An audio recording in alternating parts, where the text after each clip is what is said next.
Hello to you watching this video. So in today's video, we would now be discussing about USD or Ultimate Strength Design.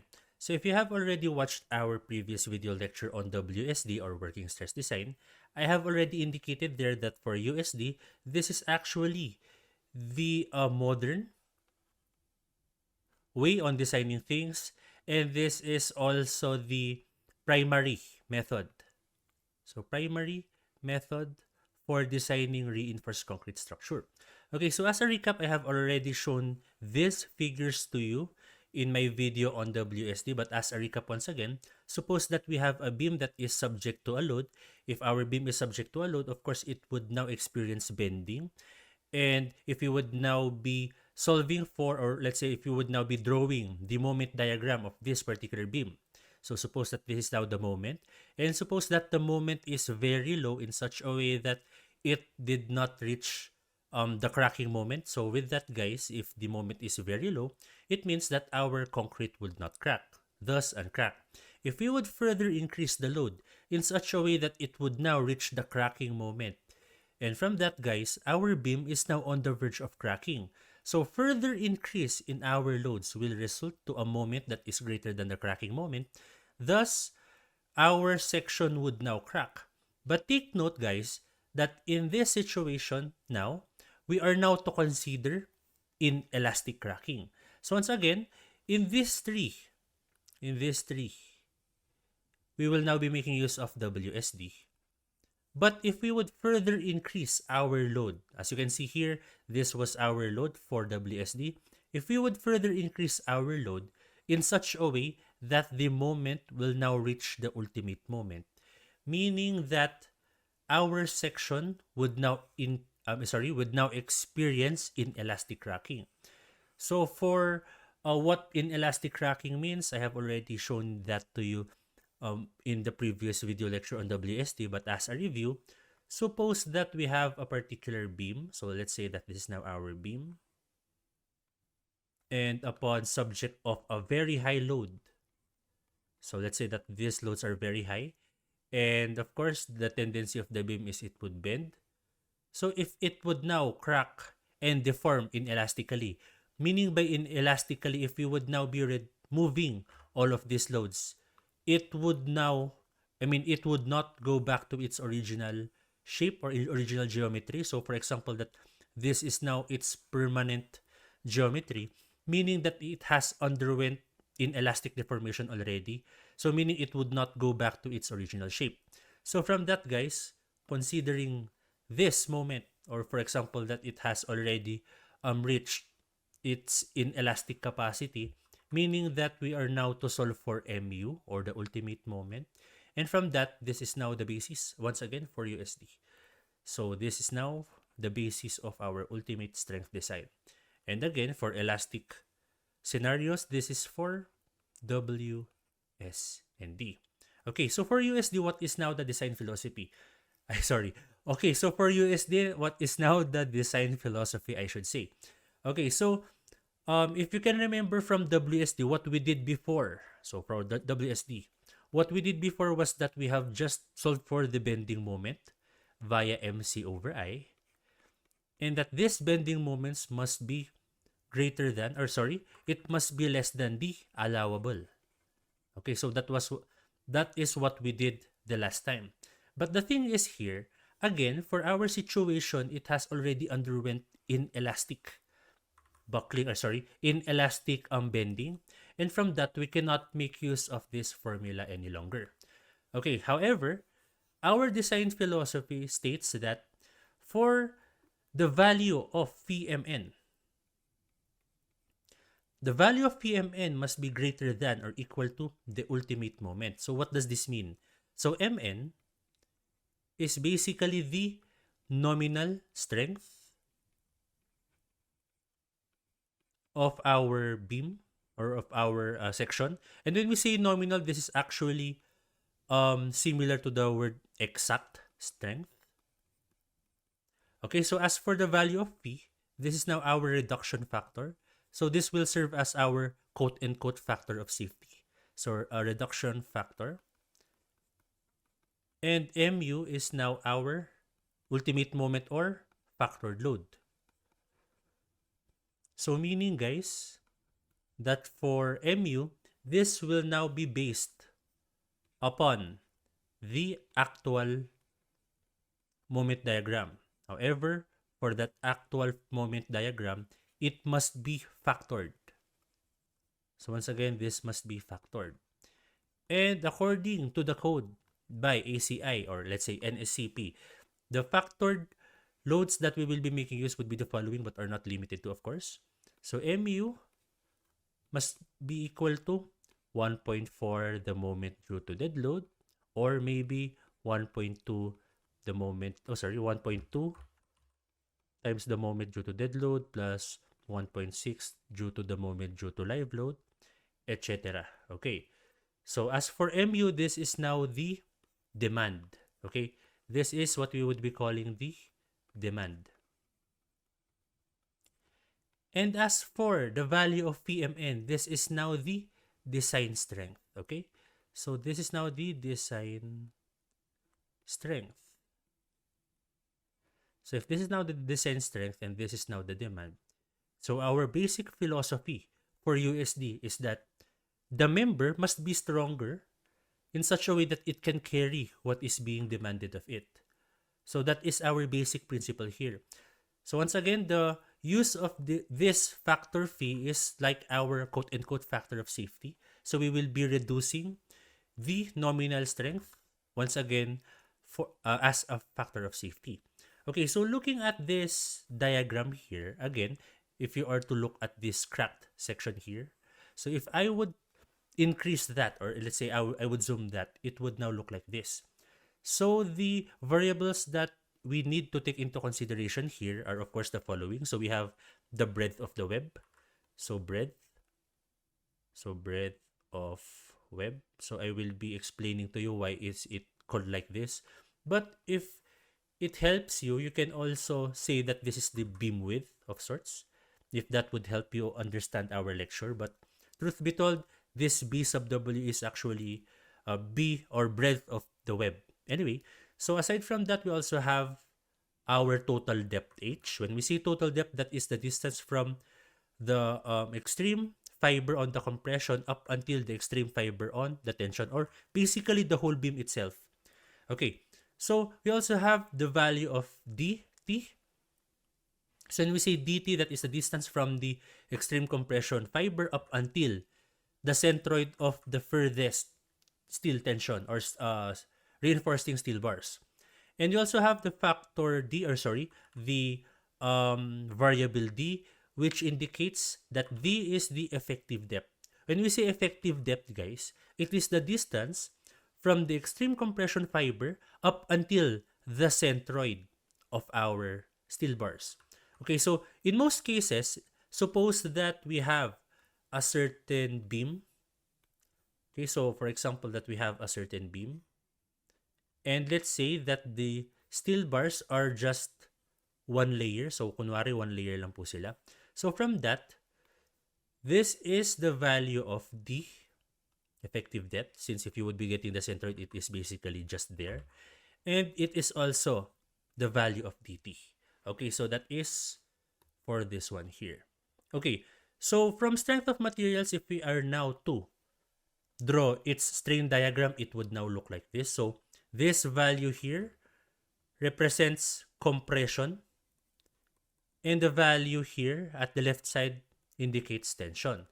So as a sort of a review from your mechanics of deformable bodies, once again, that strain is actually equal to stress.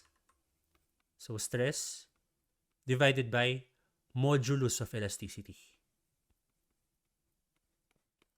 Okay. So meaning that if you are solving for the strain of steel here, strain S, or the strain of steel, is basically equal to the stress of the steel, so let us name it as Fs, divided by the modulus of elasticity of steel. And if you have already learned that the modulus of elasticity of steel is actually 200 gigapascal or 200,000 megapascal. So also when we say strain, this is in relation to the deformation of your member. Okay, so once again, For the value of these strains, according to the code NSCP 2015, the ultimate strain of concrete should be equal to 0.003. So it would be better if you would be memorizing this value. So once again, this is the strain of concrete. Okay, so as for the strain of steel, it will now depend upon the situation and upon the strength of the steel material that you will be using. Okay, so just take note of this one here. So the ultimate strain of concrete is 0.003. The strain of steel will depend upon the situation or the setting of our reinforcing steel bars and whatever is its yield strength. And another thing, we also have this variable C here, which is the depth of compression bar or compression concrete, I should say. So this is now its actual compression depth. So it's this particular triangle here. Okay, so further, if from this strain diagram, we would now draw its stress diagram. So this is actually the actual stress diagram, so no pun intended. So this is the actual stress diagram. So meaning that according to experiments, this is actually the stress diagram that is happening in our concrete. So suppose that this is now our parabolic load.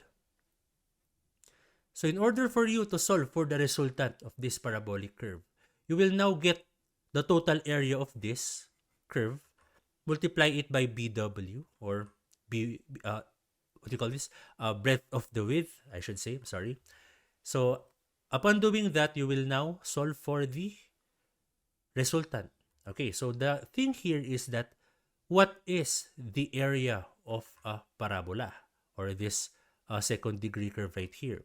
Okay, so of course we can solve for it via geometry. However, there was this man called Whitney. So Whitney simplified this loading to this loading. So meaning, guys, that the resultant of this load is just basically the resultant of this load. So meaning that they are equivalent. But the thing here is that if you have used F prime C here, you would be reducing it by 0.85 F prime C. So once again, that is according to Whitney. And also another thing, if you can see that if this is the total compressive depth, for Whitney's formula, we will be reducing it to just this. Okay, so as you can see, originally it was this depth here, but for its equivalent rectangular area, it is now equal to this one here. Okay, so how can we solve for the resultant here? So let us say that this is now the resultant C or for compression. So this is basically equal to stress times area. So the stress here is 0.85 F prime C times the area. What is now the area? So the area is A times BW. Okay, so that is now the area of the concrete. Okay, so to put it simply, so suppose, guys, or let's say that if you are to look at these diagrams, imagine that this is the front view. If that is the front view, imagine that this is also the side view. So if I am to draw this in 3D, so suppose that this is now the concrete. Okay, so suppose that this is the concrete. So for a moment, so once again, suppose that this is the concrete.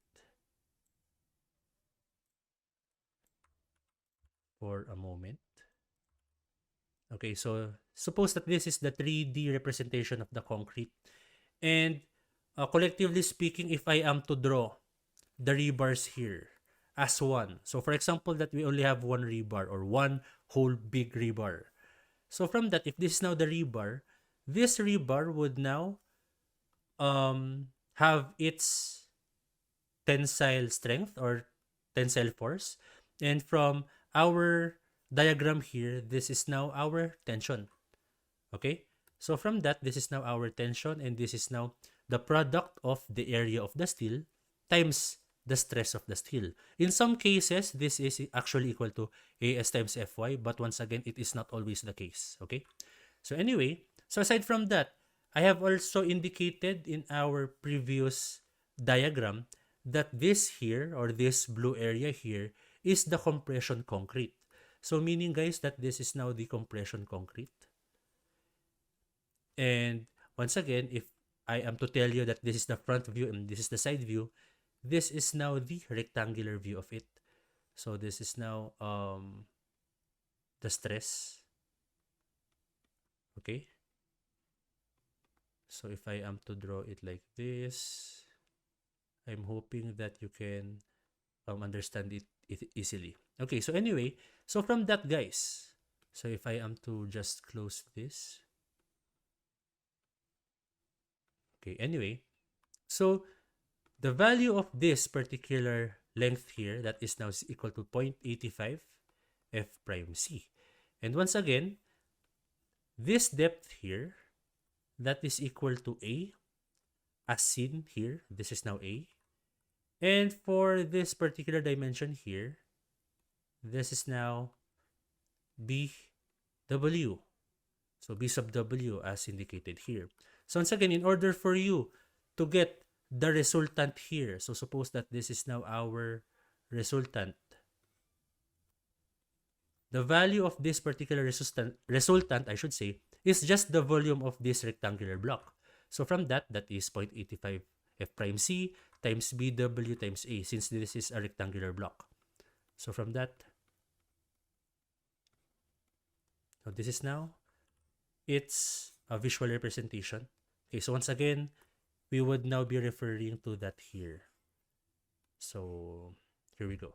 Okay, so how can we now solve for the nominal moment? Okay, so going back to our principle a while ago, so where was our design principles?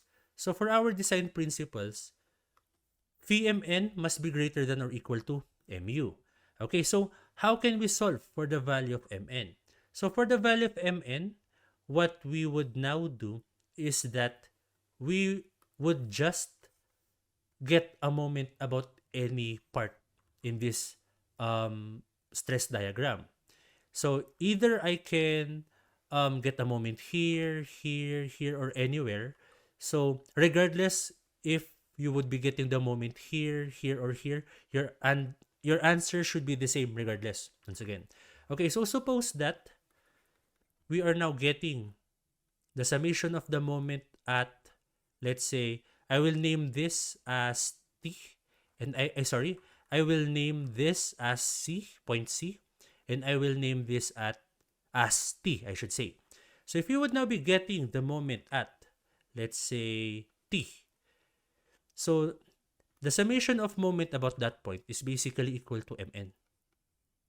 Okay, so from that, the nominal moment is now equal to, so once again, we would now be getting the moment about this point. So meaning that this force here has a lever arm of 0 since we are getting the moment about this point.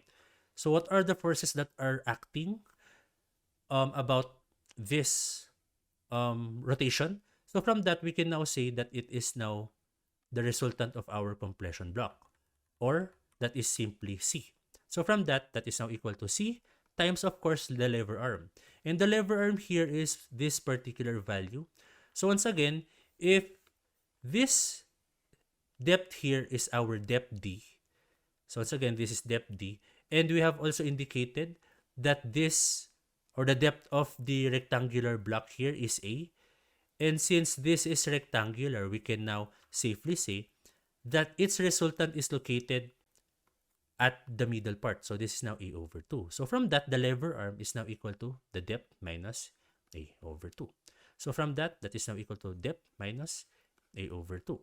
Okay, so substituting known values, we know that for the value of C here, or of the compression, once again, this is equal to the resultant of the compression block. Thus, this is 0.85 F prime C A sub BW. Okay, so from that, the value of our nominal moment is equal to 0.85 times F prime C times A times B W times, of course, our lever arm. Okay, so that is how you can solve for the nominal moment. So another way in solving for the nominal moment is by getting the moment at C. So this time we would now be placing our rotation point here. So from that, guys, to get the value of our Mn, or the nominal moment, that is now equal to, so this time, the value of C is located directly here. So meaning that our lever arm for the value of C is now equal to 0. But this time, we now have the value of T that would cause rotation about your chosen point. So from that, this is now equal to T times what is the lever arm. So coincidentally speaking, it is still the same. This is still the lever arm, since we are now taking this force here into consideration. So from that, T times D minus A over 2. Okay, so substituting known values, I have already told you earlier that the value of T is basically equal to AS times FS. So from that, AS times FS times D minus A over 2, that would now give you the nominal moment. Okay, so which one of these formulas would you use? Okay, so short answer to that, it would be up to you. Regardless if you would be choosing this formula or this formula, your answer should be the same. So if this is your first time in solving for the nominal moment of SRB or singly reinforced beams, it would be better for you to answer in both formulas. So if your answer in both formulas would be the same, that is an indication that your methodology is correct or your solution is correct. Okay, so again, in order for you to solve for the bending moment, you need these values. Of course, if you would be making use of this value, or if this, this nominal moment, you need, of course, the value of F prime C, of A, of BW, of D, and of A, of course. So, for the value of F prime C, this is almost always given. So, this is given. So, again, this is given. For BW, this is given, 0.85. Of course, that is also given. And as for the value of D, you can solve for this one actually easy. But what about for the value of A? So how can you solve for the value of A? So there are plenty of ways in solving for the value of A. So one way is by, instead of getting the summation of moment about 1 point, what if, let us now just get the summation of forces horizontal equal to 0.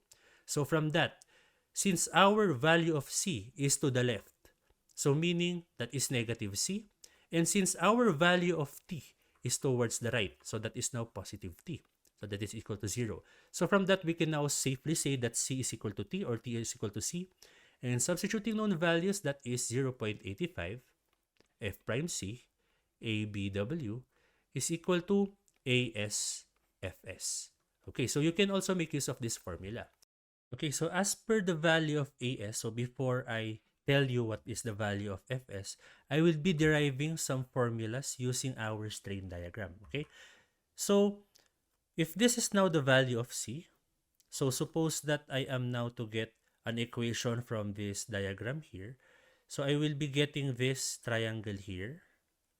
Whereas if I would be getting the ratio, so C divided by the strain 0.003, or let's say I will just be putting here strain U first. This is equal to, so if I am now to get this diagram here, so suppose that I will now get this particular diagram here.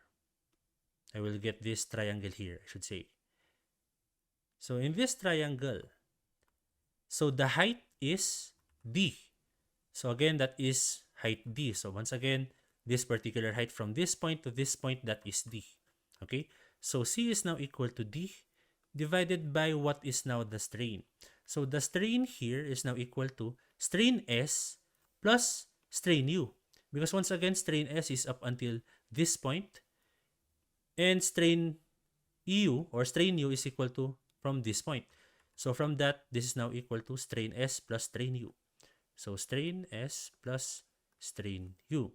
So substituting known values, so C divided by 0.003, this is now equal to D divided by 0.003 plus strain S. Okay, so take note of this.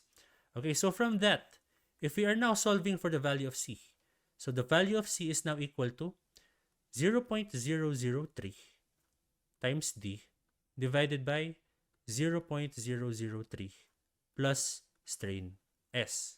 Okay. Okay, so it would be better if you can memorize this formula here as your added weapon of sorts.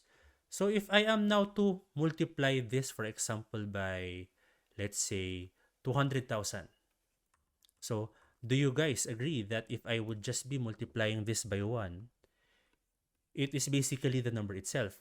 But what if, let's say for this value of 1 here, instead of just multiplying it by 1, I would be multiplying it by 200,000 divided by 200,000. So it is still 1, okay? And if you can remember, the 200,000 is the strain or the modulus of elasticity of concrete. And once again, that this is the modulus of elasticity of steel, I should say.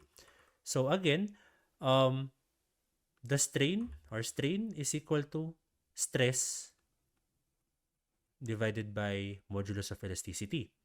And cross-multiplying this, stress is also equal to strain times modulus of elasticity. And once again, these are strains, okay? So if I would now be multiplying this to our equation here, C is also equal to 600 times D. So where did I get 600? That is basically 0.003 times 200,000. So that is now 600. So 600D divided by 600 plus strain S times modulus of elasticity. That is now the value of Fs. Okay? So once again, this is strain S times modulus of elasticity of steel. That is now stress. So again, stress is equal to strain times modulus of elasticity. Okay, so from this equation, okay, once again, these are now our important equation. It would be better if you can memorize this, or if not, you can just derive them. So this one here, this one here. So these are useful formulas that can be of help in our solution. Okay, so what if we are now to solve for the value of Fs? So cross-multiplying, so from this equation, so if I am now to cross-multiply, this is now equal to C times 600 Fs. So C times 600 plus Fs is equal to 600 times D. Okay, so if I am now to further simplify this equation, 600 plus Fs is now equal to 600 D over C.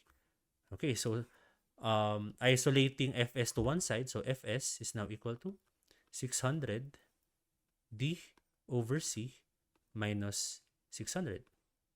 Okay, so from your elementary years, if you are now to subtract fractions, I can also say that this is 600 times 1, and 600 times 1 is also similar to 600 times C over C. So why am I doing this? I am doing this in order for me to simplify this equation. Once again, this is basically equal to 1. Okay, so next up, Fs is now equal to, so if I am now to combine these two terms, this is now equal to 600D minus 600C divided by C.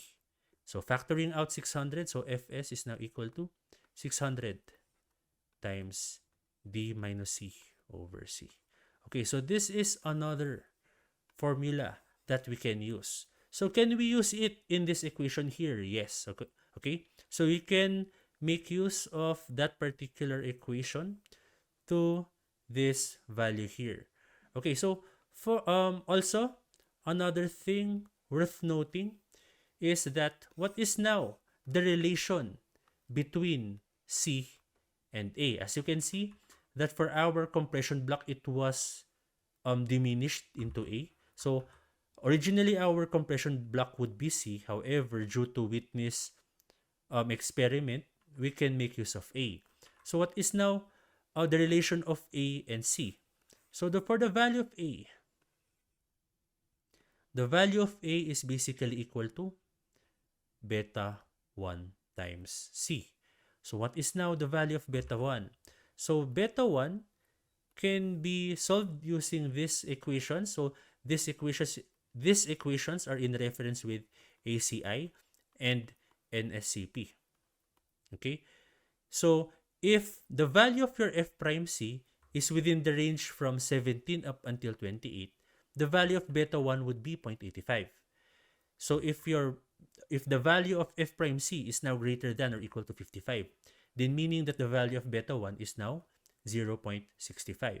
Okay, so what if the value of fc prime is in between 28 and 55?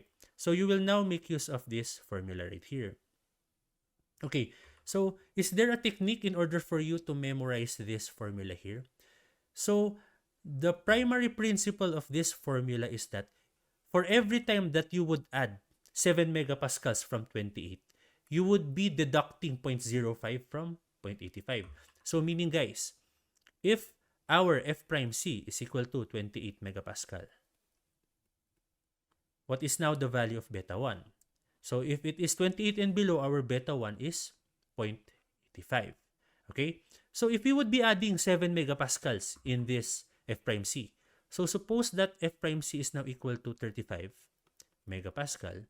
So meaning that for beta 1, so once again, upon adding 7 megapascals from 28, we would now be deducting 0.05 from beta 1. So from that, this is now equal to 0.8. Okay? So if f prime c is now equal to 42, if we would be adding 7 from 35 megapascal, meaning that our beta 1 is now equal to 0.75. So if we would be adding 7 from this once again, meaning that f prime c is now equal to 49. So meaning that for beta 1, that is now equal to 0.7, and so on and so forth. Okay? So, you call this, considering this pattern, you can make use of this particular solution here. So, you would be reducing 0.05 for every increments of 7 from the difference of it from 28. So, meaning guys, if your value is 42, so making use of this equation here, so looking at the calculator to your left, so that is 0.85 minus, so 0.05 times, again, let us maybe use this as our example. So times 42 minus 28 divided by 7. Okay, so as you can see, this is 0.75. Okay, and so on and so forth. Anyway, once again, that is the relation between A and C. So A is basically beta 1C. Okay, so going back to this equation, how can you know how can you know the value of Fs? So in some cases, Fs is equal to Fy, but take note that it is not always the case, because in some cases, Fs is less than Fy. Okay? So, Fs is equal to Fy if steel yields. So, meaning that if the steel would yield, Fs, or the value of Fs that you will be making use, is now Fy. But if it will not yield, meaning that Fs is less than Fy. So, from that, steel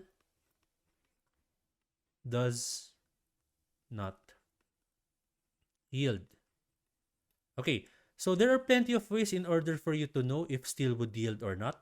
So one way is by making use of these formulas here. So you can use of this formula. However, you should be careful in making use of this formula, okay?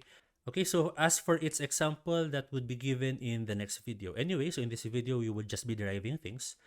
So another way in order for you to know if steel would yield or not is by comparing it with the steel ratio. Okay, so what is steel ratio? So I will be introducing to you another term called steel ratio, and it is given by the Greek letter rho. Rho is once again steel ratio. So when we say steel ratio, that is basically the ratio of the area of the steel divided by the effective area of the concrete. So once again guys, rho is equal to the total area of tension steel, so take note, tension steel, divided by the area of the effective concrete. So if our depth is up until here, effective depth, so the effective area of concrete is basically this area here. So for the effective area of concrete, that is given by the formula BW times D. Okay?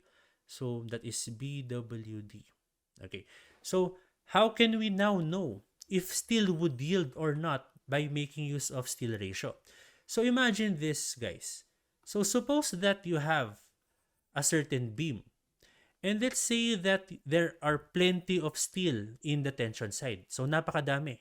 So if let's say that there are plenty of steel in the tension side, meaning that the tension side is very strong.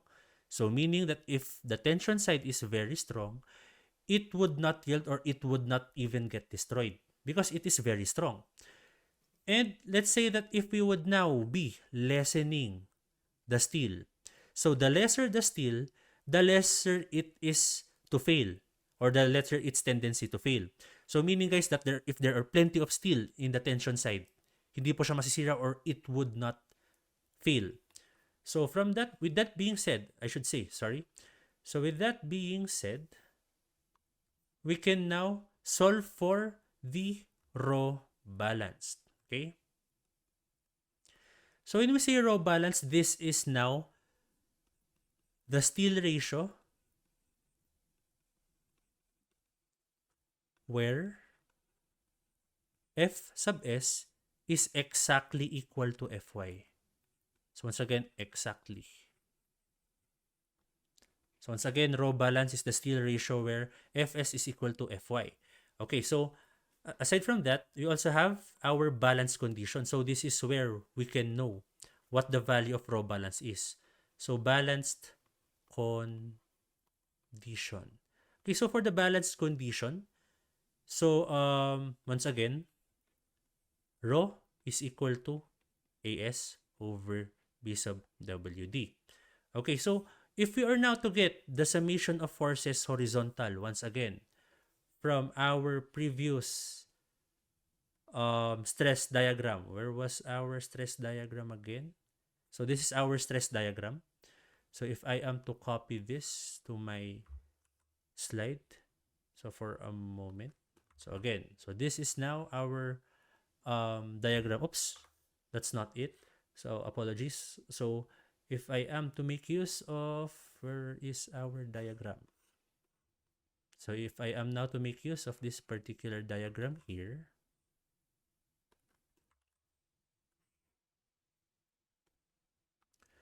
so for the summation of forces horizontal, so that must be equal to 0. So meaning compression is equal to tension. So for the compression, that is basically equal to 0.85 F prime C A times BW. Okay?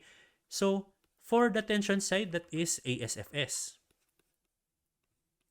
But when we say balanced condition, so take note for balanced condition, Fs is exactly equal to Fy. Okay? So meaning guys, we will now change this to Fy. And with that guys, this is now equal to 0.85 F prime C ABW. This is now equal to AS times, of course, instead of making use of Fs, we will now be making use of Fy. Fy is actually given. So this is the yield strength of the rebar. Okay, so furthermore, what if I will be rewriting AS in terms of rho?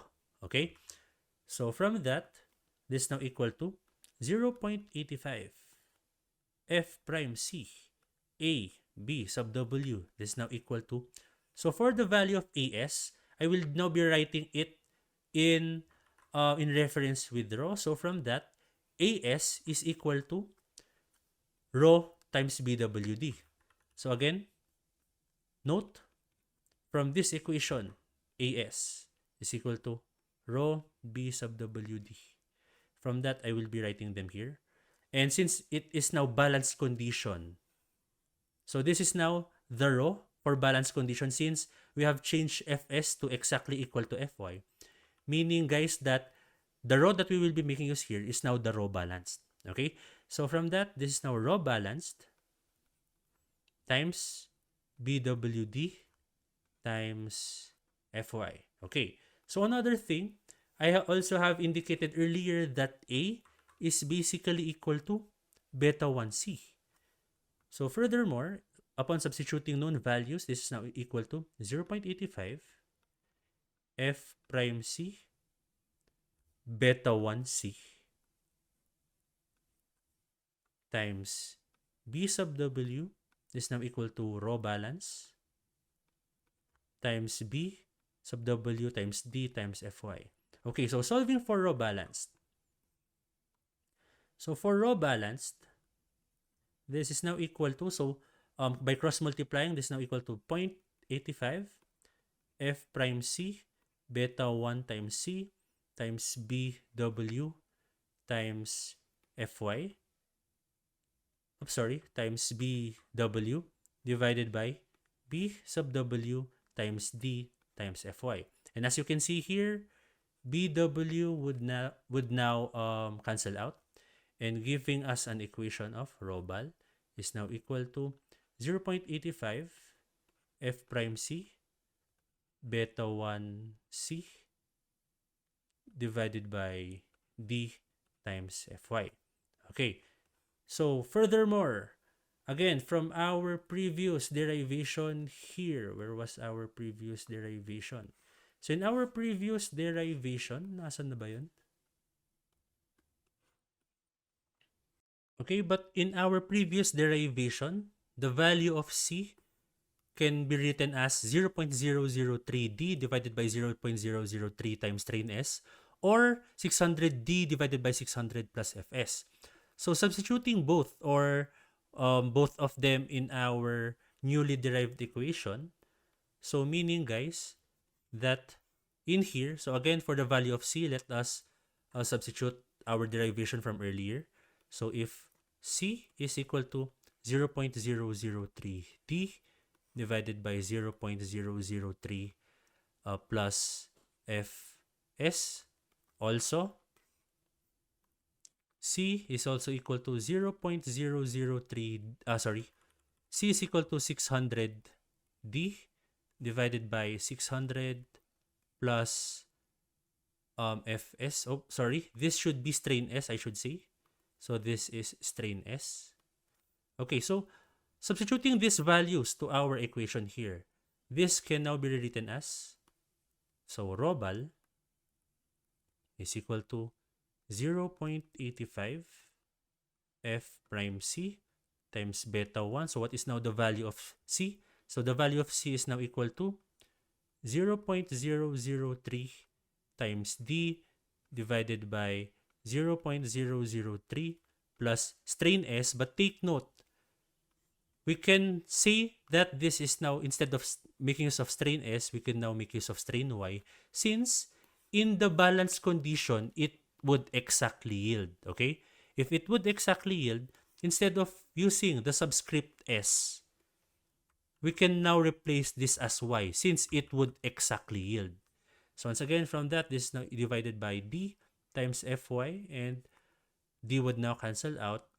And from that, our formula for rho balance is now equal to 0.85 F prime C divided by Fy times beta 1 times 0.003 divided by 0.003 plus strain Y. Okay, so from that, you can memorize this formula here instead of you deriving everything. Okay, so another thing, what if we would now be substituting this value to this one here? So from that, from this one here, again, let me just move this. So again, guys, from this formula for rho balance, I will now substitute this value. Okay, so let me just copy. Okay, so for our reference, so rho balance is now equal to 0.85 F prime C beta 1 times 600D divided by 600 plus Fs. But once again, the Fs that we will be making use here is exactly Fy since it would yield, okay? So once again, Fs is now equal to Fy, so all of the Fs here would now be equal to Fy. Okay, so with that, so this is now divided by d Fy. So simplifying our row balance, this is now equal to 0.85 times F prime C times beta 1 times, since d would now cancel out, so times 600 over 600 plus Fy all over Fy. Okay, so you can either memorize this formula here on the left, but if you would be asking me, this is more handy. So they have a similar pattern. It is just that this value of C here is different. Okay, so that is now for row balance. So what is its importance in our lecture for today? So for our lecture, 600 divided by 600 plus Fy, or for the row balance. If you can remember, we were solving for the balance condition in order for us to know if the steel would yield. Okay, so if your row actual, so if the value of row, so if the value of row is less than row balanced, okay, so once again, if the value of steel ratio is less than row balance, it means that it has less steel. So if it has less steel, it means that it has a higher tendency that it would yield. Okay, so from that, if the value of row actual is less than row balanced, meaning that steel yields, and from that, if steel would yield, Fs is now equal to Fy. So this is the formula or the value of Fs that you would be making use in you solving for Mn, okay? So as you can see here, we have Fs here. So since steel would yield, just replace this by Fy, okay? However, guys, so if your row actual is greater than row balanced, so since you have more steel than the balanced condition, it means that steel is very strong, and thus, if the beam would fail, the beam or the rebars would not fail. Okay, so from that, steel does not yield. Does not yield, I should say, not failed. Does not yield. Okay, from that, Fs must be less than Fy. And from that, from our previous formula, just solve for the value of Fs, and that is once again equal to 600 times d minus c over c. So this was the previous equation that we have derived. Okay, so once that you have already solved for all of these values, so suppose that you already have the value for As, the value of Fs, and the value of everything, then you can now solve for the nominal moment.